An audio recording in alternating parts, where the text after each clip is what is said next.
Welcome back. Bulletin کا باقاعدہ آغاز کریں گے اور سب سے پہلے بات کریں گے پاکستان اور روس نے غیر قانونی امیگریشن کی روک تھام کے لیے اشتراک کار بڑھانے کا معاہدہ کر لیا ہے۔ وفاقی وزیر داخلہ محسن نقوی کی روس، تاجکستان، ازبکستان، کرغزستان اور قازقستان کے وزراء داخلہ سے الگ الگ ملاقاتیں ہوئیں۔ روس کے ساتھ غیر قانونی امیگریشن، غیر قانونی مقیم افراد کی واپسی اور انسداد منشیات کے شعبوں میں تعاون بڑھانے کے معاہدوں پر دستخط کیے گئے۔ تاجک وزیر داخلہ کے ساتھ ملاقات میں افغانستان میں دہشت گرد تنظیموں کی سرگرمیوں، دہشت گردوں کے کیمپوں اور منشیات کی پیداوار سے پیدا ہونے والے سیکیورٹی خطرات پر تبادلہ خیال کیا گیا۔ ازبکستان، کرغزستان اور قازقستان کے وزرائے داخلہ کے ساتھ ملاقاتوں میں قانون نافذ کرنے والے اداروں کے درمیان تعاون، مشترکہ تربیت اور غیر قانونی امیگریشن کی روک تھام کے لیے اشتراک کار بڑھانے پر اتفاق کیا گیا، جبکہ میں باہمی تعاون کے فروغ کے لیے ورکنگ گروپس قائم کرنے کا بھی فیصلہ کیا گیا ہے۔ وزیر اعلیٰ پنجاب مریم نواز نے صوبے کے مزید 10 اضلاع میں ماڈل ایگریکلچر مالز کے قیام کے لیے فوری اقدامات کی ہدایت جاری کر دی۔ حکومتی اعلامیے کے مطابق ماڈل ایگریکلچر مالز میں کاشتکاروں کو جدید ترین زرعی مشینری اور آلات کرائے پر حاصل کرنے کی سہولت میسر ہوگی۔ منصوبے کا انتظام و انصرام GCCI نجی شعبے کے اشتراک سے انجام دے رہی ہے۔ وزیر اعلیٰ کی ہدایت پر فیصل آباد، جنگ، اوکاڑہ، خانیوال، راجن پور، وہاڑی، رحیم یار خان اٹک اور میاوالی سمیت دیگر اضلاع میں بھی ماڈل ایگریکلچر مالز قائم کیے جائیں گے۔ مریم نواز شریف کا کہنا تھا کہ پنجاب کے کاشتکاروں کی سہولت اور خوشحالی کے لیے ہر ممکن اقدام کیا جائے گا۔ جدید زرعی سہولیات کی فراہمی سے کسانوں کی پیداواری صلاحیت میں اضافہ ہوگا اور ان کی معاشی حالت مزید بہتر بنے گی۔ وزیر اعلیٰ پنجاب نے اس عزم کا اظہار بھی کیا کہ صوبے کے تمام اضلاع میں مرحلہ وار ماڈل ایگریکلچر مالز قائم کیے جائیں گے تاکہ کسانوں کو جدید زرعی خدمات تک آسان رسائی حاصل۔ گلگت بلتستان اسمبلی کے انتخابات کے لیے جاری انتخابی مہم کا وقت کل مارکا سجے گا۔ گلگت بلتستان اسمبلی کی 24 نشستوں پر مجموعی طور پر 403 امیدوار حصہ لے رہے ہیں۔ انتخابات کے موقع پر سیکیورٹی کے سخت انتظامات، مقامی پولیس اور GB اسکاؤٹس کے اہلکار تعینات ہوں گے۔ 7 جون کو مجموعی طور پر 9,58,480 ووٹر حق رائے دہی استعمال کریں گے۔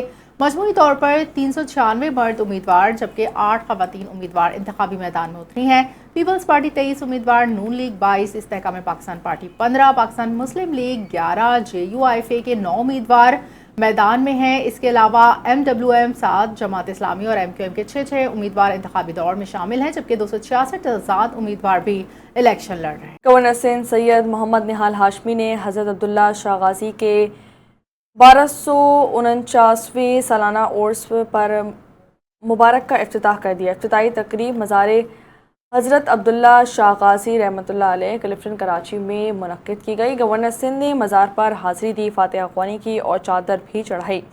گورنر سندھ نے مزار پر آنے والے زائرین سے ملاقات کی اور ان کا خیر مقدم کیا۔ گورنر سندھ نے سیکریٹری اوقاف اور دیگر متعلقہ حکام کے ہمراہ مستحق افراد میں کپڑوں کی تقسیم بھی کی۔ گورنر سندھ نے ملکی ترقی، عوامی خوشحالی، قومی یکجہتی اور استحکام کے لیے خصوصی دعا کی۔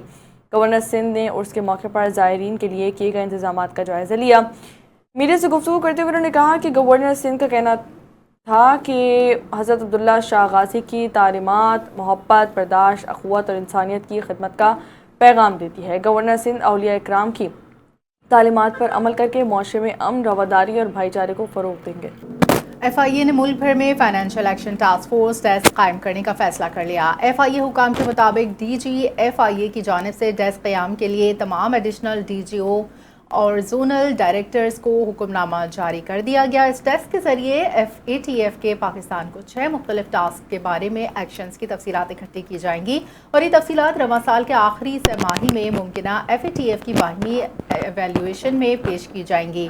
حکام کے مطابق احکامات میں تمام ونگز اور زونز کو FATF کے ٹاسک پر مکمل عمل درآمد کی بھی ہدایت کر دی گئی ہے، جبکہ نامزد فوکل پرسن کے ذریعے جاری احکامات پر 7 روز میں عمل درآمد کرنے کا کہا گیا اور رپورٹ DG کو پیش کرنے کی ہدایت کی گئی۔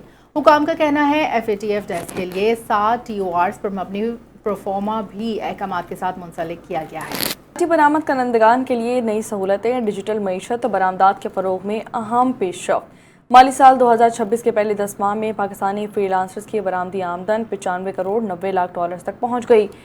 SIFC کے قیام کے بعد IT برآمدات اور فری لانسنگ کے فروغ کے لیے پالیسی اور مالیاتی اصلاحات پر خصوصی توجہ دی گئی، جس کی بدولت گزشتہ 3 برسوں میں IT اور فری لانسنگ سیکٹر کے لیے کاروبار دوست ماحول اور ریگولیٹری سہولیات کو فروغ ملا ہے۔ SIFC کی معاونت سے exporter specialized foreign currency account میں رقوم برقرار رکھنے کی حد 35 سے 50% تک بڑھا دی گئی۔ IT ایکسپورٹرز کو اپنی فارن کرنسی آمدن کے ساتھ میں مزید خود مختاری حاصل ہوئی ہے، جبکہ فارن کرنسی اکاؤنٹس پر ریگولیٹری پابندیوں میں نرمی اور خصوصی ڈیبٹ کارڈز کے اجرا سے عالمی ادائیگیاں آسان بنائی گئیں۔ فری لانسرز کے لیے نیا بینکاری فریم ورک متعارف کرواتے ہوئے بینکاری سہولیات اور اکاؤنٹ اوپننگ کے عمل کو آسان بنایا گیا۔ جموں کشمیر جوائنٹ عوامی ایکشن کمیٹی کو کالعدم تنظیم قرار دے دیا گیا۔ آزاد کشمیر حکومت کے محکمہ داخلہ نے جموں کشمیر جوائنٹ عوامی ایکشن کمیٹی کو کالعدم تنظیم قرار دینے کا نوٹیفیکیشن جاری کر دیا۔ نوٹیفیکیشن کے مطابق Jammu Kashmir action committee joint عوامی ایکشن کمیٹی فرسٹ شیڈول میں شامل ہے۔ عوامی ایکشن کمیٹی کے نام سے کام کرنے والی تنظیم کو فرسٹ شیڈول میں شامل کیا۔ تنظیم کو انسداد دہشت گردی ایکٹ 2014 کے تحت کالعدم قرار دیا۔ نوٹیفیکیشن کے مطابق صدر آزاد کشمیر نے تنظیم کو کالعدم قرار دینے کی منظوری دی۔ تنظیم کے خلاف امن و سلامتی کو نقصان پہنچانے کے معقول شواہد ہیں۔ تنظیم ریاست میں انتشار پیدا کرنے میں ملوث پائی گئی۔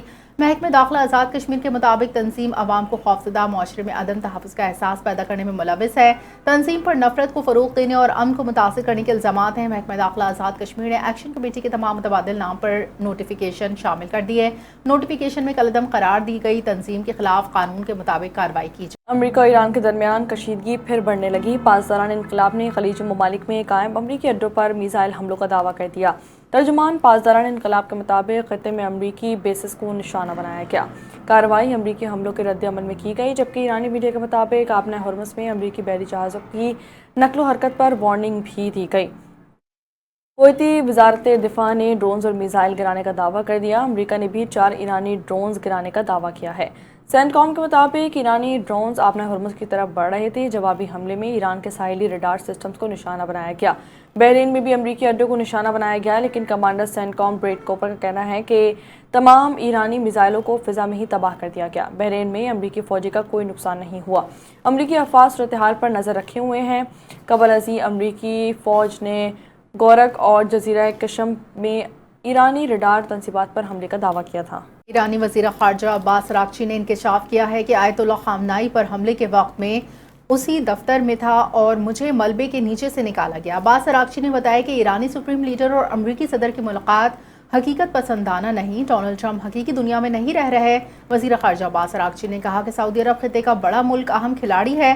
ایران سعودی عرب مل کر خطے میں امن استحکام ترقی لا سکتے ہیں۔ انہوں نے مزید کہا کہ ایران ہمیشہ سعودی عرب کے ساتھ تعلقات کو اہمیت دیتا رہا۔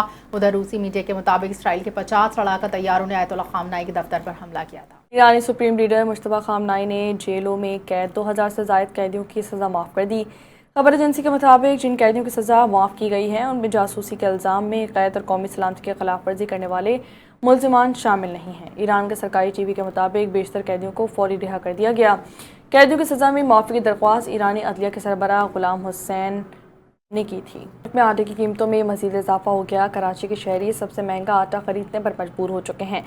ادارہ شماریات کے دستاویز کے مطابق ملک میں 20 کلو آٹے کی تھیلے کی زیادہ سے زیادہ قیمت 2800 روپے تک پہنچ گئی ہے۔ کراچی کے شہری ملک میں سب سے زیادہ مہنگا آٹا خریدنے پر مجبور ہو چکے ہیں۔ شہر میں 20 کلو آٹے کے تھیلے کی قیمت 280 روپے تک ہے۔ دستاویز کے مطابق پشاور میں 20 کلو آٹے کے تھیلے کی قیمت 2750 روپے تک پہنچ گئی ہے، جبکہ اسلام آباد میں 20 کلو آٹے کے تھیلے کی قیمت 2773 روپے، راولپنڈی میں 20 کلو آٹے کے تھیلے کی قیمت 2707 روپے، جبکہ کوئٹہ میں 2700 روپے تک ہے۔ اس کے علاوہ حیدرآباد میں 20 کلو آٹے کے تھیلے کی قیمت 2600 روپے، خوزدار اور لاڑکانہ میں 2400 روپے میں فروخت کی جا رہی ہے۔ عوام نے مطالبہ کیا ہے کہ آٹے کی قیمت میں کمی کا ریلیف دیا جائے۔ ANF نے ملک بھر میں منشیات اسمگلنگ کے خلاف کارروائی کرتے ہوئے 7 چھاپوں میں 10 ملزمان کو گرفتار کر لیا ہے، جبکہ تعلیمی اداروں کے اطراف فروخت کے شواہد بھی ملے ہیں۔ مقدمات درج کر کے مزید تحقیقات کا آغاز کر دیا گیا ہے۔ ANF نے منشیات اسمگلنگ کے خلاف ملک بھر میں بڑا کریک ڈاؤن کرتے ہوئے تعلیمی اداروں کے اطراف سمیت مختلف شہروں میں 7 کارروائیاں کیں۔ کارروائیوں کے دوران 2 خواتین سمیت 10 ملزمان کو گرفتار کیا گیا، جبکہ مجموعی طور پر 46 کلو گرام سے زائد منشیات برآمد کی گئی ہے، جس کی مالیت لاکھوں روپے بتائی جا رہی ہے۔ سنجگانی ٹول پلازا کے قریب کارروائی میں 3 ملزمان سے 14 کلو سے زائد چرس برآمد کی گئی، جبکہ راولپنڈی بس ٹرمینل اور اسلام آباد کے مختلف علاقوں میں بھی ملزمان گرفتار کیے گئے۔ سیالکوٹ میں اسکول کے قریب بڑی کارروائی کے دوران چرس، آئس، افیون اور مزید گولیاں بھی برآمد کی گئی ہیں۔ ملزمان نے تعلیمی اداروں کے